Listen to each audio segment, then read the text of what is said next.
আমরা চলে এসেছি আলিপুর মিউজিয়ামে। আমরা ফ্যামিলি শুদ্ধ আজকে ট্যুরে চলে এসেছি, ট্যুর ঘুরে যাই। পার হেড 30 টাকা করে টিকিট শুনলাম। এই গেট দিয়ে ঢুকেই বাহাতে রয়েছে টিকিট কাউন্টার, 5 জনের 150 টাকা নিল।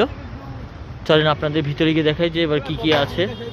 ঠিক আছে, আজকে এসেছি আমরা আলিপুর জেল মিউজিয়ামে। ঠিক আছে, তা প্রথমে ঢুকেই আমরা দেখি এখানে রয়েছে আমাদের ফাঁসির মঞ্চ। না জানি কত বিপ্লবীরা এখানে ফাঁসিতে ঝুলেছে শুধু দেশকে রক্ষা করার জন্য। দেখলেও কত পুরনো কিছু মনে পড়ে যে এই হয়েছিল অত্যাচার তাদের উপরে। তলায় রয়েছে যে পাদানি, হট করে খুলে যেত, সেই কাপড়ে মোড়ানো মুখটা এইভাবেই ঝুলে যেত। আর ফাঁসির কথা মনলেই তো সবার প্রথম মনে পড়ে আমাদের ক্ষুদিরাম বোসের কথা। আর ওই যে উপরে থাকতো সব জেলবন্দিরা, বিপ্লবীরা, ওদেরকে দেখানো তো ইচ্ছা করে যাতে তারা ভয় পায় যে দেখো ফাঁসি দেওয়া হচ্ছে যারা মুখ খোলেনি, যাতে তারা ভয়ে মুখ খুলে দেয় যে কারা কারা যুক্ত, কিভাবে কি করছে সেগুলো যেন বলে। কিন্তু তাও তারা মুখ খুলতেন না। দেশের জন্য তারা কত বলিদান দিয়েছেন, নিজেদেরকে পর্যন্ত দিয়ে দিয়েছেন এই দেশের জন্য। আর আমরা সেই দেশের এখন মর্যাদাই রাখি না।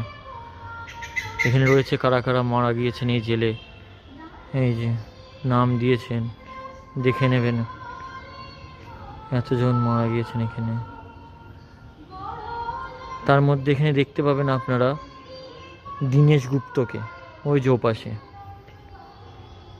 দীনেশ গুপ্তকে আফিম খাওয়ানো হয় মারার আগে, মানে ফাঁসি দেওয়ার আগের দিন। তবু তার জ্ঞান ছিল, এত আফিম খাওয়ানো হয় তাও জ্ঞান ছিল। তাকে মৃত্যুর পরে তার পরিবারের কাছেও তার দেহ ফেরত দেওয়া হয়নি। নিজেরাই এখানে জেলের ভেতরেই কোনোভাবে দাহ করে, কোনো নৌকা করে কোন জলে নিয়ে গিয়ে ফেলে দেওয়া হয়েছিল দেহাবশেষটাকে। এতটাই নিষ্ঠুর ছিল ইংরেজরা। চারিদিকে এরকমভাবে বন্দিরা থাকতো আর দেখতো যে কীভাবে ফাঁসি দেওয়া হয়, তাদেরকে ভয় দেখানোর জন্যে।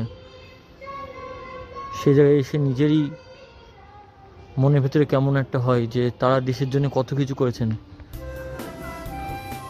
যদি তাদের কোনোভাবে তখন থাকলে সাহায্য করতে পারতাম।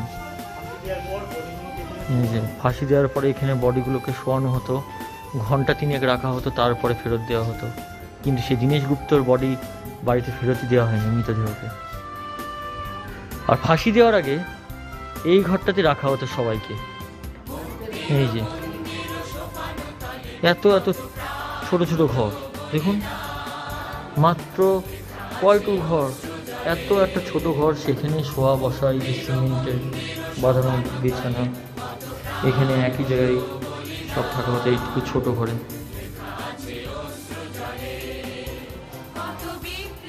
দেখতে পাচ্ছেন, আর এই ঘরে ছিলেন আমাদের এই যে দীনেশ গুপ্ত। যেমন চেহারা, দেখতেও তেমন সুন্দর দেখতে, দেখলেই ভক্তি আসে। এই সেই দীনেশ গুপ্ত যার কথা আমরা বলি। সবাই ছোট ঘরে থাকতেন। এই ঘরটা আবার অনেককে একসঙ্গে রাখা হতো, এই ঘরটা বড় ছিল। এই যে সবারই পায়খানা বাথরুমে সে একই জায়গায় থাকতো, এই একই ঘরের মধ্যে। ভাবলেও কেমন লাগে তারা কত কিছু করেছে আর আমরা কি করি।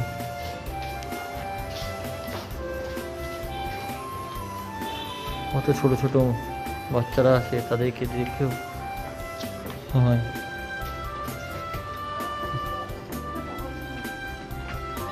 কত অত্যাচার হয়েছিল। এবার যাব পরবর্তী যেটা হচ্ছে, সেখানে যাব আমরা সবাই। আমরা এই ফাঁসির মঞ্চ থেকে বেরিয়ে সামনে ঢুকছি নেতাজি কক্ষ ভবন।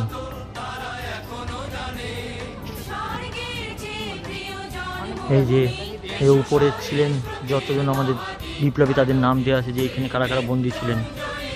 দেশবন্ধু চিত্তরঞ্জন দাস, নেতাজি সুভাষচন্দ্র বসু, দেশপ্রিয় যতীন্দ্রমোহন সেনগুপ্ত, ডাক্তার বিধানচন্দ্র রায়। ভাবলে অবাক লাগে যে এখানেও নেতাজির পায়ের ধুলো পড়েছিল, সেইখানে এসেছি, একটু হলেও যেন তাকে অনুভব করতে পারছি। এই যে একদম ছোট ছিল, একদম ছোট জায়গা। দেখি চলো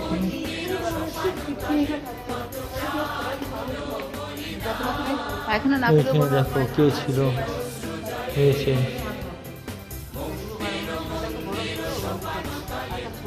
নন্দলাল বোস এক্সপ্লেনিং। গান্ধীজিকে কি এক্সপ্লেন করছিলেন সেইগুলো ছবি রয়েছে। কত দূরে দূরে লক থাকতো এইখানে, যাতে খুলতে না পারে।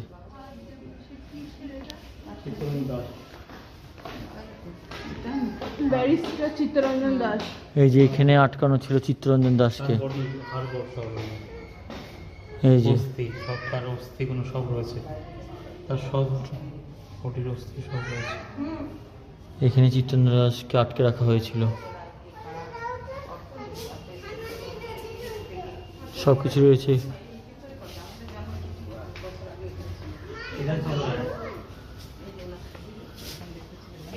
এই যে এখানে বিধানচন্দ্র রায় ছিলেন, এই যে ডক্টর বিধানচন্দ্র রায় 1 বছর জেলে আটকে ছিলেন। যারা আরো ভালো করে ডিটেলসে পড়ার ইচ্ছা হবে তারা জেনে নেবেন এখান থেকে।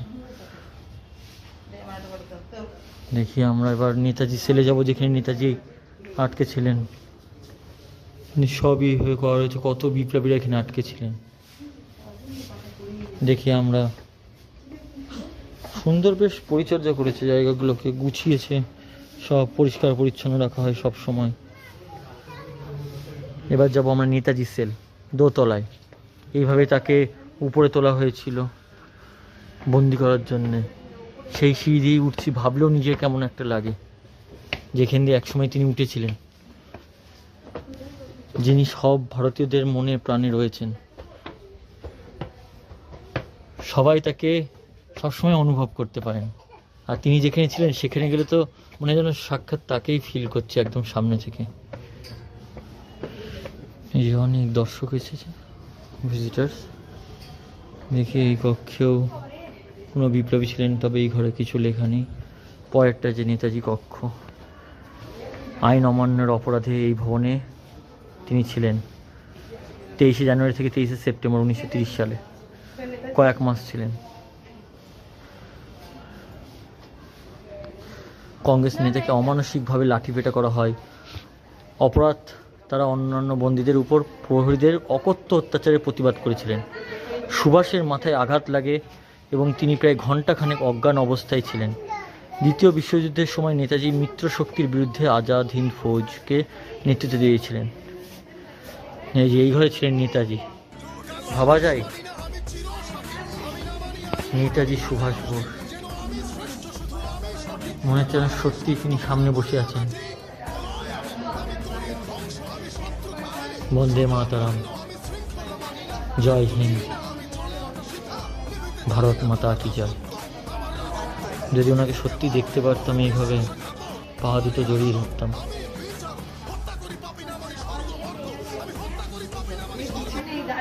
এই দেশবন্ধু কক্ষ, এইখানে দেশবন্ধু কক্ষ, দেশবন্ধুজিকে আটকে রাখা হয়েছিল। এই যে তার মূর্তি, এইখানে একসময় তারা দাঁড়াতেন, ঘুরতেন। ভাবলেই অবাক লাগে। এই যে বিভিন্ন তথ্য দেওয়া হয়েছে ভিতরে। এটা দেশপ্রিয় কক্ষ বলা হয় এটা। যতীন্দ্রমোহন সেনগুপ্ত এখানে আটকে ছিলেন। এই যে যতীন্দ্রমোহন, মনে হচ্ছে না আসল পুরো। দেখুন, কেউ বুঝতেই পারবে না যে এটা নকল।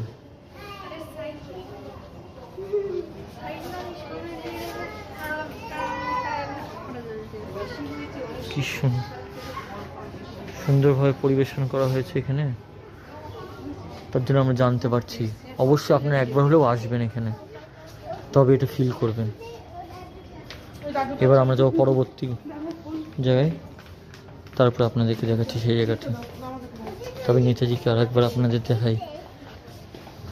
তার কাছেই বারবার থাকতে ইচ্ছা করছে, যে এই ঘরে এই জেলে তিনি এইগুলো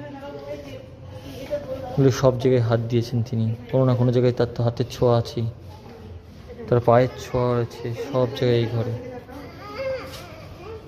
অবশ্যই ধুলো আমি মাথায় নিয়ে নিচ্ছি।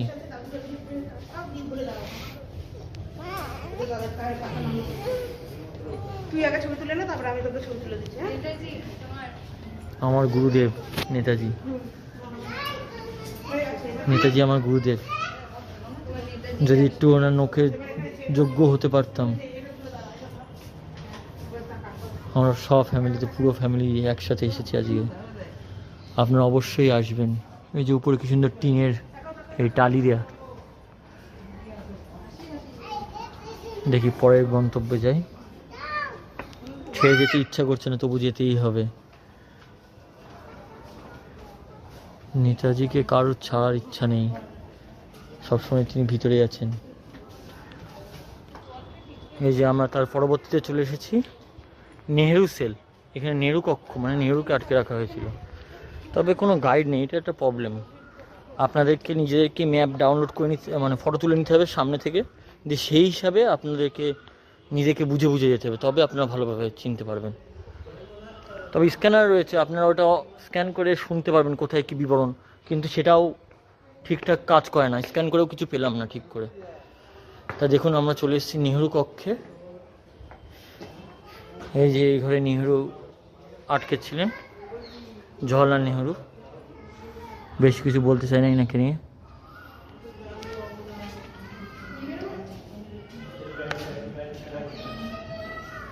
কারণ ইনি আমার অতটা প্রিয় না, তাই বেশি কিছু বললে প্রবলেম হতে পারে, ভিডিও হবে যেহেতু। তাই যতটা পারি ওনার সম্বন্ধে এখন চুপই থাকি।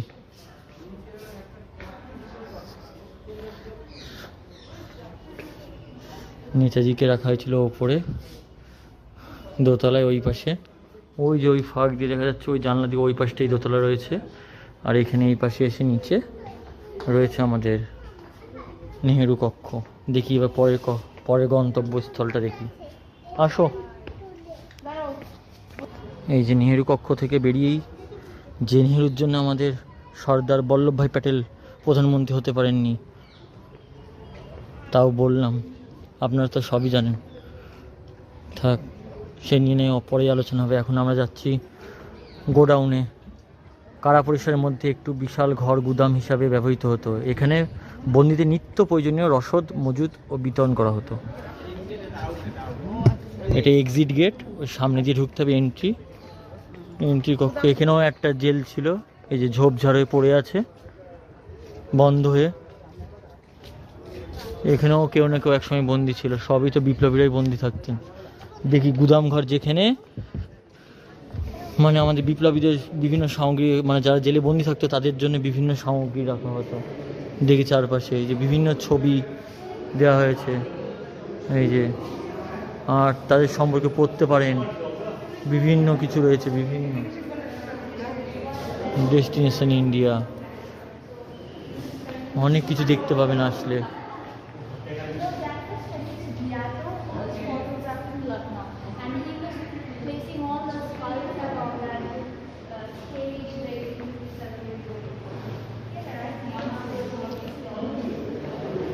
William carpenter.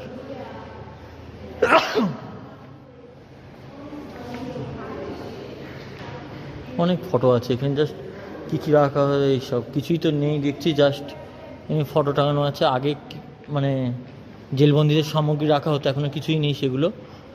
জাস্ট ঘরটা রয়েছে এটাই দেখানোর জন্য, যে এত বড় ঘর ছিল, এই যে এখানে এত বড় একটা ঘর ছিল এটাই দেখানো। তাছাড়া যে এখানে কিছু ছিল সেই সম্বন্ধে কিছু নেই। এখানে জাস্ট ছবি আঁকা রয়েছে আর কিছুই নেই।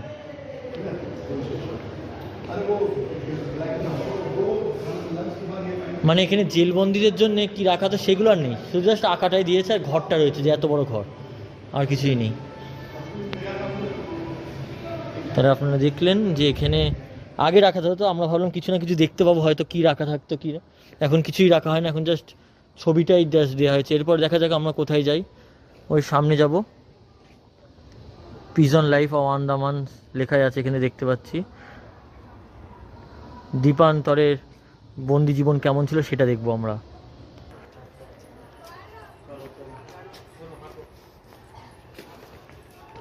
আমরা এগিয়ে চলেছি দ্বীপান্তরের বন্দি জীবন কেমন ছিল সেটা দেখানোর জন্যে। সুন্দর মাঝে মাঝে গানগুলো ভেসে আসছে, দেশাত্মবোধক গান, আরও মনটা জুড়িয়ে যাচ্ছে। এই সব জায়গায় ওরকম নিচে জেল দেখতে পাচ্ছে, নিচে উপরে দোতলায়। এই যে ওখানে দোতলায় ছিলেন নেতাজি, এই পাশে, আর এখানেও। আমরা দেখব এইখানে দ্বীপান্তরের বন্দি জীবন। দেখি কি দেখা যায় এখানে।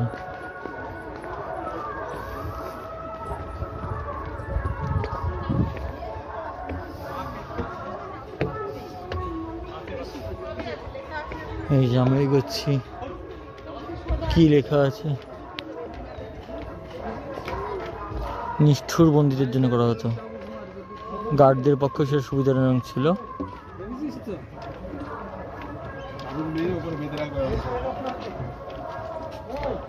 এখানে দেখা যাচ্ছে বন্দীদের উপর থেকে, টাওয়ার থেকে দেখা যেত, কিন্তু গার্ডদেরকে দেখা যেত না, তার জন্য সবাই ভয়ে থাকতো।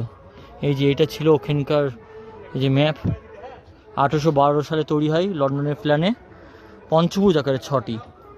এটি গির্জার চারিদিকে এইভাবে তৈরি করা হয়। আলিপুর সেন্ট্রাল জেল, অনেকটা সদৃশ্য পাওয়া যায় এরকম।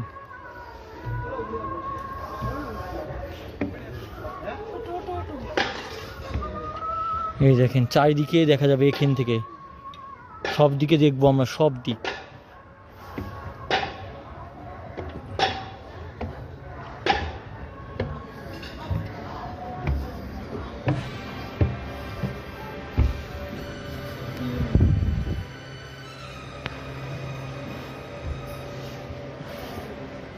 এই যেভাবে ওদেরকে গলায় শিকল দিয়ে নারকেল ছাড়াতে বলা হতো এরকম মেরে মেরে। এই যে ওখানকার কয়েদিদের জামা ছিল এরকম, ভাবলেও বলে কেউ না কেউ তো পরেছিলেন এটা এক সময়, বা সেই আদলে তৈরি করাও হতে পারে। সেই ড্রেস এরকম ছিল, ভাবলেও অবাক লাগে যে এরকম ড্রেস পরে রাখা হতো। চটের একটা ব্যাগ কেটে এরকম করা হতো।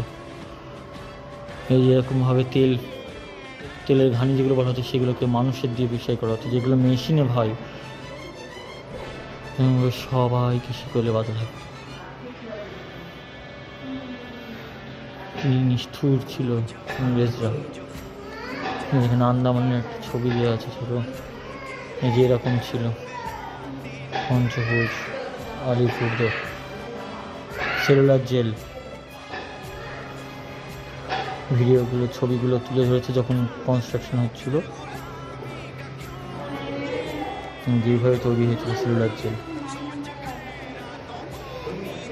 দেখি এবার নেক্সট ডেস্টিনেশন কোথায় দেখিনি। মাও বলছে যে কি কষ্ট দিত, সবাই আসলে সেটা অনুভব করতে পারবে এই দেখে, যে কি কষ্ট দেওয়া হয়েছে তাদেরকে। দেখে এদের সাধারণ মূর্তি দেখেই আমাদের কষ্ট হচ্ছে, তাহলে তাদেরকে যদি বাস্তবে দেখতাম তাহলে কতটা ফিল হতো ভাবেন। চোখের জল ধরে রাখা যেত না। সব এইসব বিল্ডিংয়েও সব কয়েদিদের আটকে রাখা হতো হয়তো, না এটা তো টাওয়ার, হয়তো উপর থেকে দেখা হতো চারিদিকে কে কোথায় কি করছে। দেখি এরপরে কোথায় যাওয়া যায়, আপনাদের পৌঁছে তারপরে দেখাচ্ছি। এই যে আমরা এখান থেকে নামলাম, ওয়াচ টাওয়ার ছিল এটা, ওয়াচ টাওয়ার এখান থেকে সব দেখতো। আর এই যে তার চারপাশেই ওপাশে ওই যে ছিল ওটা হচ্ছে কি বলে সেই রাখার জায়গাটা, গোদাম টাইপের। আর এপাশে ছিল এই কক্ষটা, এই কক্ষটা কি আমরা দেখিনি, আমরা ছাড়িয়ে চলে গেছিলাম। সব চারিদিকে রয়েছে কক্ষ, আমরা সব দেখতে দেখতে যাবো, সব দেখবো সব। আপনারা শুধু সাথে থাকুন। এটা সাধারণ কক্ষ, দেখা যাচ্ছে সব। মহিলা ও দেওয়ানি বন্দীদের জন্য পৃথক রাখা হয়েছিল এই জেলখানাগুলো। বাতাসও চলাচল করতো না এই ঘরগুলোই নাকি ঠিকঠাক। দেখি যে বাতাস তাহলে কেমন ছিল ঘরে, যে ভাগ করা ছিল, যে ও পাশে ছেলে এ পাশে মেয়ে, এরকম হয়তো ভাগ করা ছিল যে একটা, ঠিক করে নাকি বাতাস চলাচল করতো না। দেখি এই যে এতটুকু ঘর, এখানে সব টয়লেটের ব্যাপার ছিল। এই যে একটা উপরে একটা ছোট্ট উপরে একটা জানলা, আর এই ঘরের মধ্যে থাকতো সবাই। কি বিভৎস এই যদি লকারটা আটকে দেয় তাহলে আমি এই যে আটকে গেলাম। আর এই যে আমার ভাইপো আটকে গেছে। ও বাবা, দেখো ভাইপো বেরিয়ে গেল।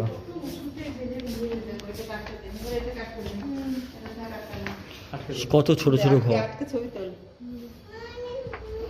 দেখি, ছোট ছোট ঘর, সব কিছু পরিষ্কার পরিচ্ছন্ন, এটাই ভালো লাগছে। সব সময় পরিষ্কার করে রাখা হচ্ছে, চারিদিকে কর্মীরা কাজ করছে। দেখি জাস্ট ছোটো ছোটো ঘর, সেটাই বুঝিয়েছে যে আলাদা আলাদা করে থাকে। দেখি পরের কক্ষে কি আছে, পরের কক্ষে দেখবো, পরের কক্ষে দেখি কি আছে। চলেন আপনাদেরকে দেখাই। হয়তো বলার মধ্যে আমার ভুল ভ্রান্তি থাকতে পারে, কারণ আমার অভ্যাস নেই যদি এইভাবে বলার। যদি কিছু ভুল বলি কিছু মনে করবেন না, এটা রেস্ট্রিক্টেড এরিয়া, এখানে ঢোকা নিষেধ। সবই তো একই, তার জন্য হয়তো বন্ধ রেখেছে, বিশেষ কিছু নেই, সেই একই। এটা দেখতে পাচ্ছেন পুলিশ মিউজিয়াম, যে পুলিশের কী কী জিনিস ছিল সেইগুলো হয়তো রয়েছে এখানে। কী কী সামগ্রী রয়েছে দেখা যাক।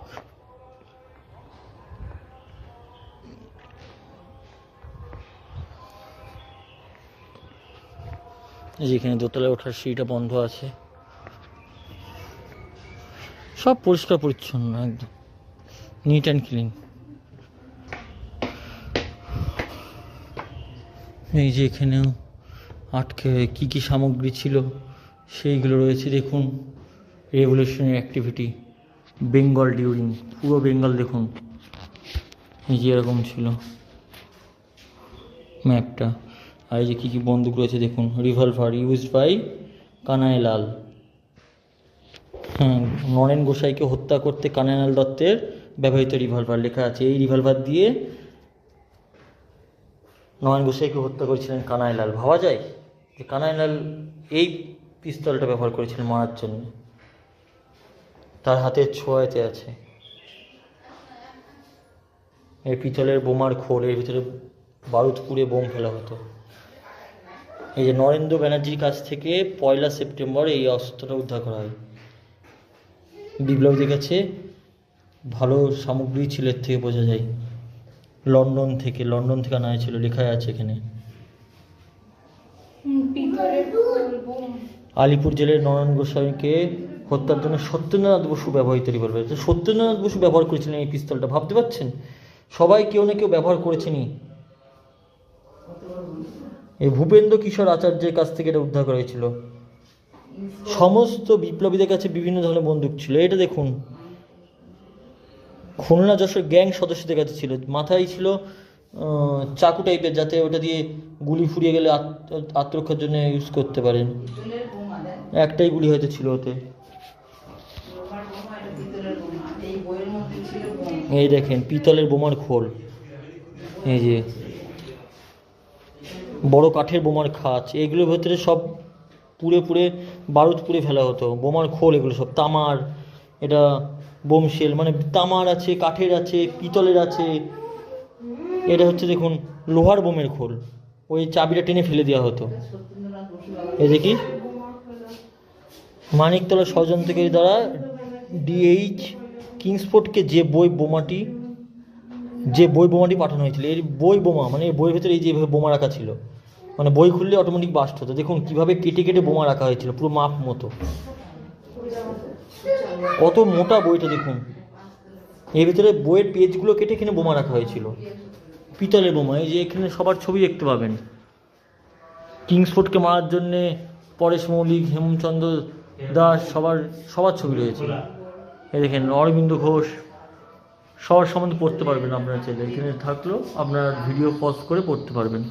দেখি আমরা পরেরটা যাই। তবে দেখলে অবাক লাগে যে এই ধরনের পিস্তল তারা ইউজ করেছেন, উন্নত মানের বই বোমা। এই দেখেন ক্ষুদিরাম বোস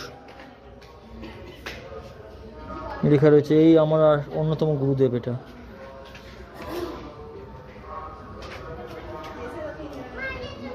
ক্ষুদিরাম বোস, তার বিচারে এইভাবে এসেছিল যখন দেওয়া হয় মৃত্যুদণ্ড।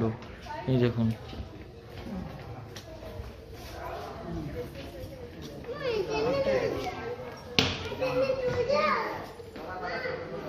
এখানেও রয়েছে বিভিন্ন বোমার সেল আর বন্দুক। এই বন্দুকটা কিসের?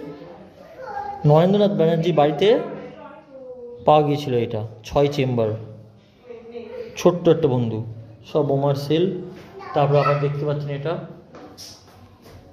এটাও নরেন্দ্রনাথ ব্যানার্জির থেকে পাচ্ছে। নরেন্দ্রনাথ ব্যানার্জির বাড়িতে প্রচুর বন্দুক পাওয়া গেছে, তার মানে বোঝা যাচ্ছে এটাও নরেন্দ্রনাথ ব্যানার্জি। তার মানে নরেন্দ্রনাথ ব্যানার্জির বাড়ি থেকে অনেক পাওয়া গিয়েছিল। এখানে দেখেন আবার কোন বিপ্লবীকে ধরার জন্যে 5,000 টাকা পুরস্কার ঘোষণা করা হয়েছিল তখনকার দিনে। বুঝতে পারছেন, 5,000 টাকা তখনকার দিনে, ধরুন এখনকার 10 লাখ টাকার সমান, 5 কোটির সমান, 5 কোটির সমান।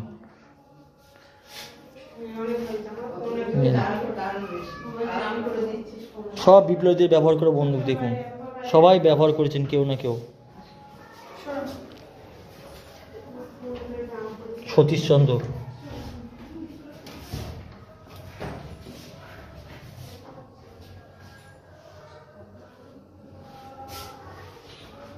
দশ চেম্বারের বন্দুক দেখুন, 10টা চেম্বার আছে।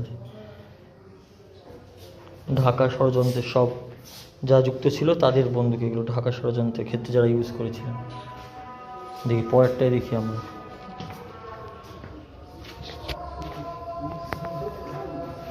এটা হচ্ছে ধুলদিয়া ডাকাতি 1913 সালের ক্যাপিটাল ষড়যন্ত্র মামলা। এখানেও বন্দুক ব্যবহার করা হয়েছে বিভিন্ন রকমের। ফটাফট দেখিয়ে দিচ্ছি যাতে আপনারা দেখতে পারেন। ধুলদিয়া ডাকাতি মামলা 1913 সালে যে ঘটনা ঘটেছিল ময়মনসিংহে। এই দেখেন লোহার বোমার খোল পাওয়া যায় এইরকম, চরম এগুলো। এটা কাঠের ঢালাই বোমা, লোহার বোমার খোল।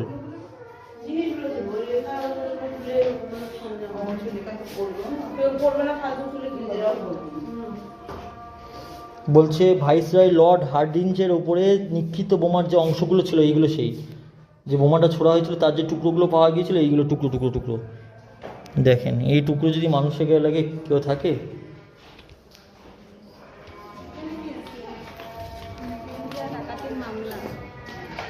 তারপরে আছে দেখুন আরবি রোদ্রা অস্ত্র লুট মামলা, তার ক্ষেত্রেও বিভিন্ন বন্দুক ব্যবহার করা হয়েছে। এক একটা ঘরে বিভিন্ন ঘটনা তুলে ধরা হয়েছে যে কোন ক্ষেত্রে কি পাওয়া গিয়েছিল।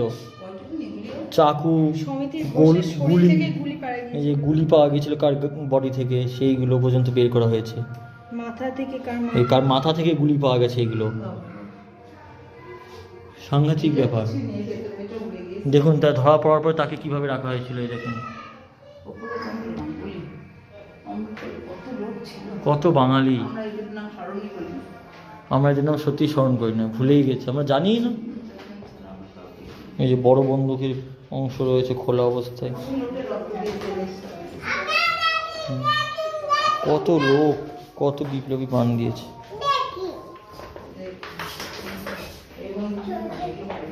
সে হিন্দু হোক মুসলিম হোক সবাই একসাথে বাংলাকে জয় করেছিল, ভারতকে ইংরেজদের থেকে রক্ষা করেছিল।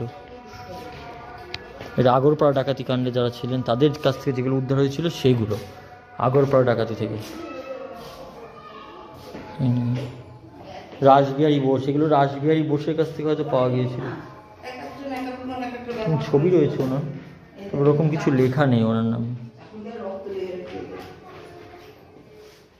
চাকুর গায়ে রক্ত লেগে আছে।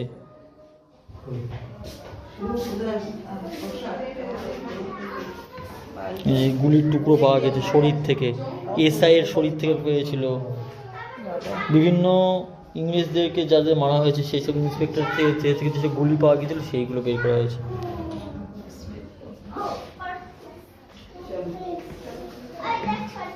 এই যে চাকুতে দেখুন রক্তের দাগ এখনো রয়েছে, দেখুন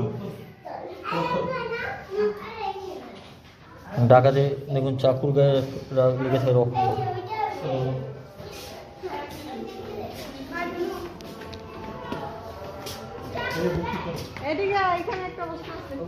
এরকম পরপর বিভিন্ন ঘটনা ক্ষেত্রে বিভিন্ন বন্দুক টন্দুক ব্যাপার আছে। সব দেখাতে গেলে অনেক বড় হয়ে যাবে, সব ঘটনা এখন বলতে পারছি না আমি। চন্দ্রকোনা ডাকাতি, এটা বিভিন্ন, দেখেন চাকুর গায়ে এখনো রক্ত বোঝা যায়, দেখুন।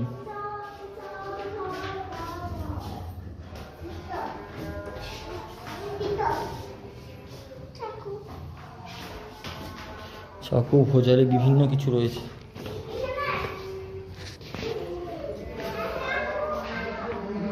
এর বরানগর গ্রুপের কার্যক্রম দেখুন, সব একই। কত গুলি দেখুন, 52টা গুলি আছে এখানে। 0.75 সিসি।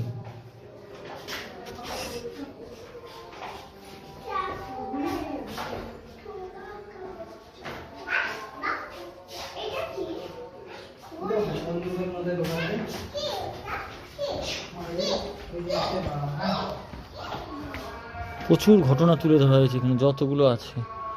এই ঘটনাগুলো আপনারা এসে নিজে স্বচক্ষে দেখে যাবেন, তাহলে আরও ভালো হবে। দেখুন কোনো গাড়ির চাকা রয়েছে এখানে, দিয়েছে 25শে আগস্ট 1930 সালে চার্লস টেগার্টের জীবনের চেষ্টার সময় টায়ার ক্ষতিগ্রস্ত হয়। হয়তো তাকে মারার চেষ্টা করা হয়েছিল, তখন এই চাকায় হয়তো গুলি টুলি লেগে যায়, কিছু হয়েছিল। এই যে গাড়িতে লাগা গুলির চিহ্ন এটা।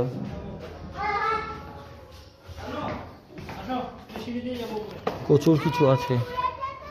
এই দেখেন, জ্যাকসনের উপরে প্রচেষ্টা করা হয়েছিল, স্ট্যানলি জ্যাকসনের উপরে মারার চেষ্টা করা হয়েছিল এরকম গুলি বন্দুক নিয়ে। এরকম বন্দুক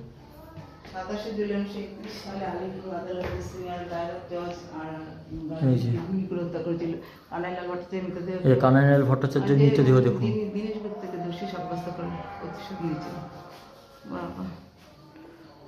দীনেশ গুপ্তকে ফাঁসিতে ঝুলিয়েছিলেন, তাই সেই জন্য তাকে মারা হয়েছিল।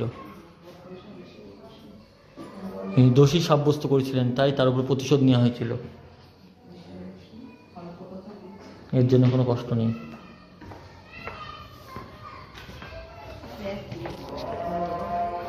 ছাত্র জাতীয় আন্দোলন, ছাত্রদের শেখানো হতো আন্দোলনে তরোয়াল দিয়ে।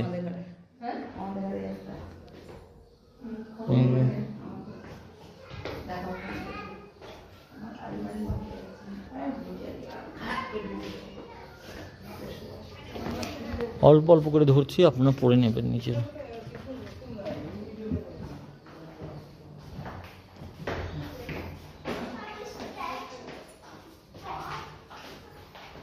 মহাত্মা গান্ধী এসেছিলেন, তার ফটো। ওনাকে নিয়েও বেশি কিছু বলতে চাই না, পছন্দ হয় না আমার। বন্ধু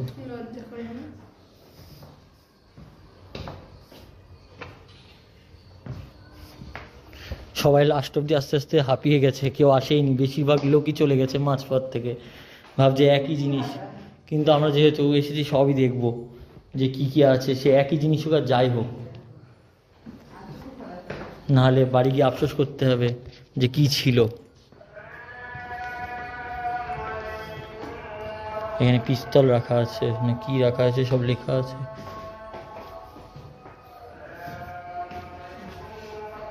বিভিন্ন বিপ্লবীদের কাছে যা যা জোগাড় করা হয়েছিল, সংগ্রহ করা হয়েছিল, সেইগুলোই।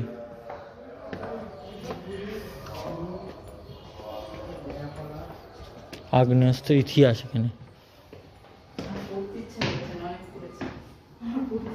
অনেক ঘর আছে, আপনারা আসলে দেখতে পাবেন।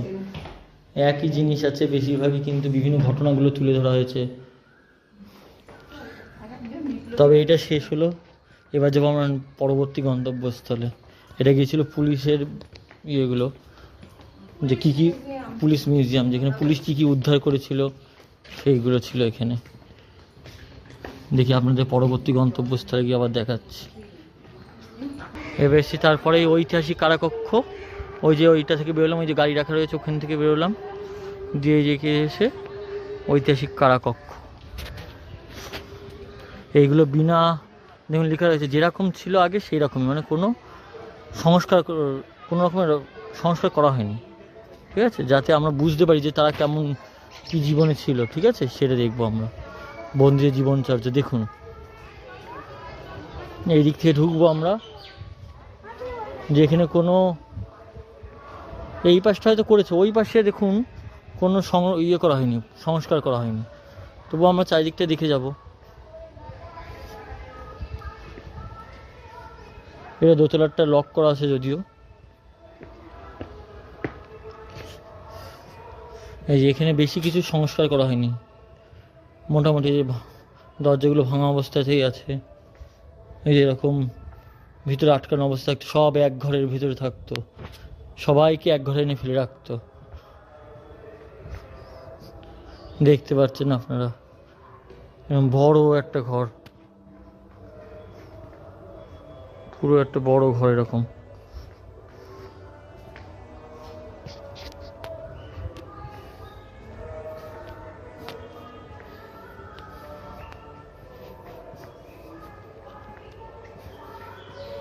এখান দিয়ে একসময় কত বিপ্লবী হেঁটেছেন, আমরা সেখান দিয়ে হেঁটে যাচ্ছি।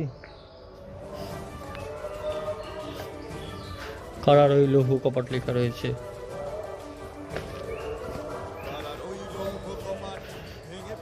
লকারে লক করে রাখা হয়তো।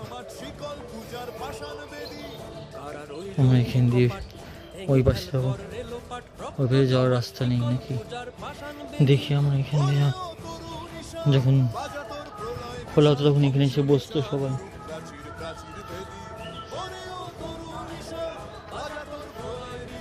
এই যে এখানে কোনো ইয়ে করা হয়নি, যেরকমটা সেরকমই কোনো সংস্কার করা হয়নি।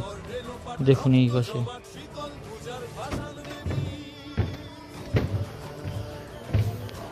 যেমন ছিল দেখুন সেরকমই আগেকার দিনের, পুরো দেখুন সব জং ধরে গেছে। এই দেখুন এরমভাবে ভিতরে বসিয়ে রাখা হতো, সব এক ঘরে এইভাবে শুতো বসতো। এই যে ভাঙা চোরা দেয়াল দেখুন, দেখুন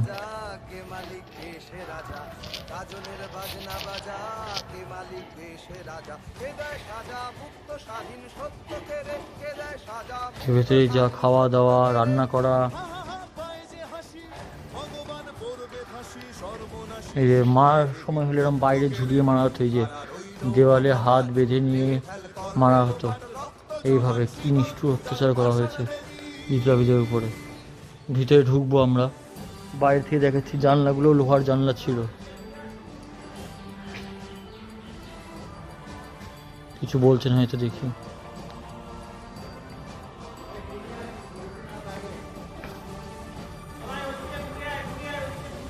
দেখেন এখানে চুল দাড়ি কাটা হতো।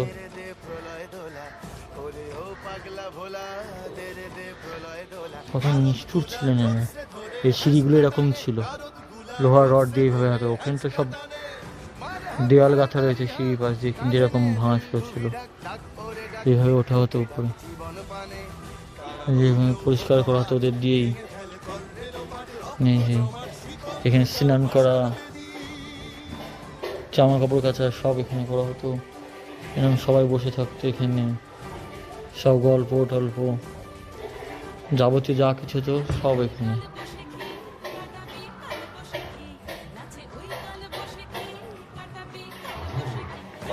এই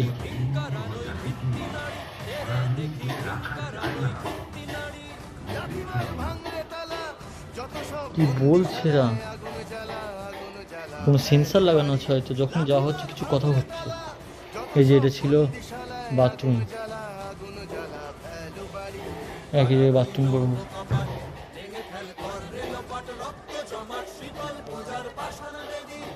এখানে দেখুন যে একটু লিডার টাইপের হতো, তাকে সবাই সেবা করতে হবে। এই যে রান্না করছে সব।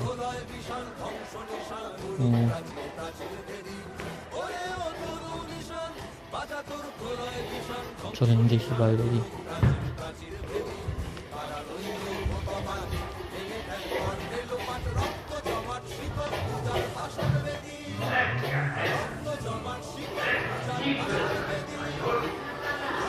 নিজেরাই কথা বলছে, এখন সেন্সার লাগানো আছে হয়তো। এই যে লাস্ট পর্যন্ত এসে পৌঁছেছে, আমি একটু এখানে বসে নিই, দিয়ে আবার পরবর্তী ডেস্টিনেশনে যাব।